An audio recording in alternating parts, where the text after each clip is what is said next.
അപ്പൊ hello guys, ഇപ്പൊ trending ആയിട്ടുകൊണ്ട് നടക്കുന്നതാണ് നമ്മുടെ ഈ ഫൈസൽ AK മലബാറിന്റെ ഒരു വീട് പാലുകാച്ചി അങ്ങനത്തെ ഒരു കാര്യമായിട്ട് അങ്ങ് നടക്കാണ്. പുള്ളി അതിലാൻഡ് നൂറ പോയിരുന്നു, ഇവര് ക്ഷണിച്ചില്ല എന്നും പറയുന്ന കുറച്ച് കാര്യം. ഇയാൾ അങ്ങനെ ഒരു പോസ്റ്റ് ഇടുന്നു, പിന്നെ അത് ഡിലീറ്റ് ചെയ്യുന്നു. അപ്പൊ ഇതൊക്കെ എന്താണെന്ന് എനിക്കറിയില്ല. ഒരാളും ഇന്നത്തെ കാലത്ത് ക്ഷണിക്കാതെ ഒരിടത്തും കയറി ചെല്ലില്ല. കാരണം ഇപ്പൊ എല്ലാവർക്കും അത്യാവശ്യം ഫുഡ് വാങ്ങേണ്ട പൈസയൊക്കെ ഉണ്ടെന്നാണ് എനിക്ക് തോന്നുന്നത്. ഒരു കേരളത്തിലുള്ള ഒരു ആൾക്കാർക്ക് ഫുഡ് കഴിക്കാനായിട്ട് അവർക്ക് തെറ്റിച്ചമർന്ന് ഒരുങ്ങി അങ്ങോട്ട് പോകേണ്ട ആവശ്യമൊന്നും അവർക്കില്ല.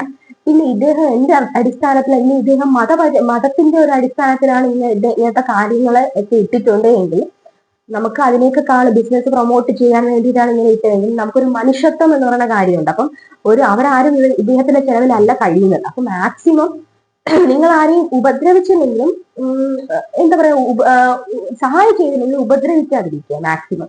അത്രേ പറയാനുള്ളൂ.